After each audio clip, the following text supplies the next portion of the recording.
Gaza's future. The source was not aware of any U.S. representatives attending, but yesterday, President Trump said he will most likely travel to Egypt in the coming days. Francis, back to you. Alice, thank you. The standoff over President Trump's use of the National Guard in a Democratic-led cities is heating up. Today, the Ninth Circuit Court of Appeals hears oral arguments on the legality of a potential Portland, Oregon deployment. And there's also a federal hearing in Illinois this morning to decide what will happen in Chicago, where troops are already amassing. And as Gabe Gutierrez reports, the White House is seriously considering invoking the little-used Insurrection Act. With Texas National Guard soldiers now in Chicago, NBC News learning White House officials have held increasingly serious discussions about President Trump invoking the Insurrection Act, which would allow deployment of active duty troops, according to 5 people with knowledge of the talks.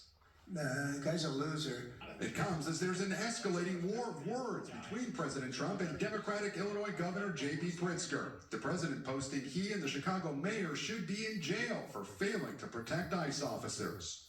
Have you asked the Justice Department to look at possible charges? No, I've seen the law, and when you have a group of people where the police call off the safety for ICE officials, I've understood that, and I've read it today in numerous journals, that that's illegal.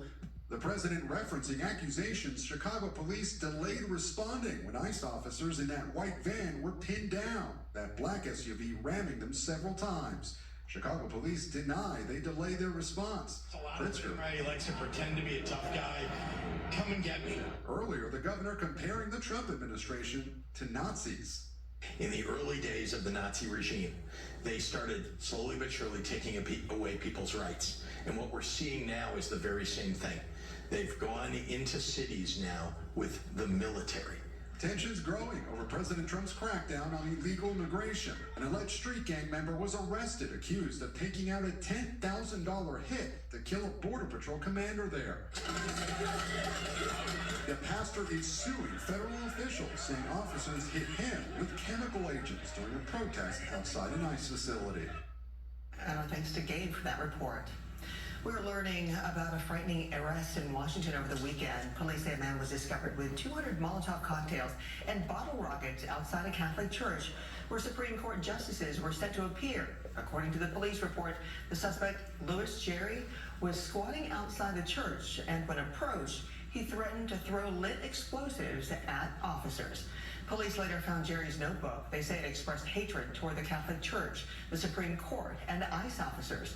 He has been charged with unlawful entry, threats to injure, and possession of a Molotov cocktail.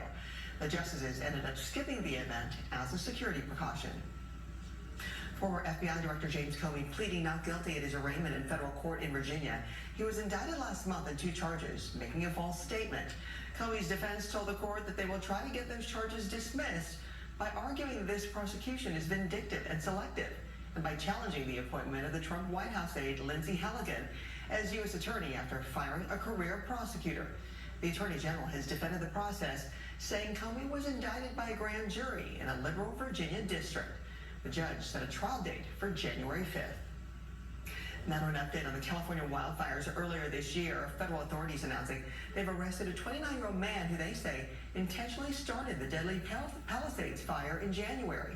NBC's Liz Kreutz has the latest from when the fire first began. 9 months and 1 day since the start of the Palisades fire, federal authorities arresting 29-year-old Jonathan Rendernecht, charging him with arson for allegedly setting the deadly blaze. We will prove beyond a reasonable doubt that he intentionally started this fire and maliciously. After what officials describe as a painstaking months-long investigation, authorities now determining the Palisades fire stemmed from the Lockman fire, which they say Rendernecht started during the early hours of New Year's Day. It smoldered underground for about a week until on January 7th, heavy winds caused this underground fire to surface and spread above ground, causing what became known as the Palisades fire.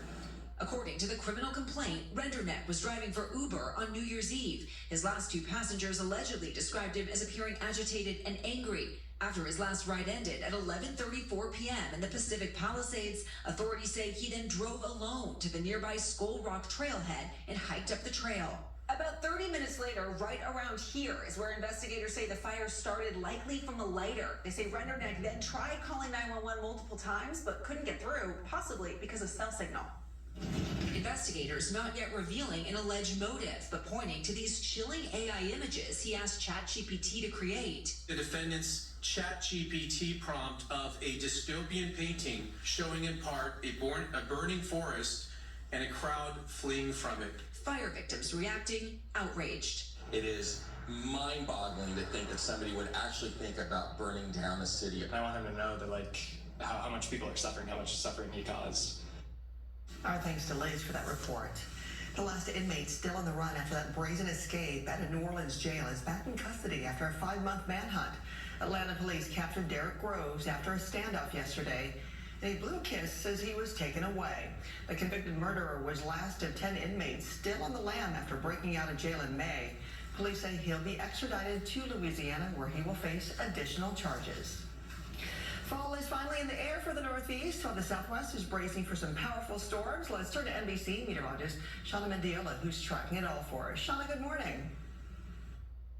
And good morning, everyone. We've made it to Thursday, and it's still pretty active out east as the scattered showers linger over areas like Florida. That could cause some isolated flooding along the east coast of the state, and there's also a possibility of a flood risk out west as well. So we're going to go over here and show you that remnant moisture from what was once Hurricane Priscilla is now surging into the region. So that's going to bring a chance of isolated showers and thunderstorms to areas like Southern California, Arizona, New Mexico, with the highest amounts of rainfall in the Southwest and the Rockies till we get to Sunday. It's also quiet and warm over the plains for the next couple days, so looking good for you out there. And out towards the east, temperatures start off cool with frost and freeze alerts for much of the Great Lakes, interior Northeast, and New England. Lows are expected to drop to the 30s and into the 20s. We'll keep an eye on the coastal storm this weekend over the Carolinas as well. That's going to look at the weather across the nation. Here's what's good in your neighborhood.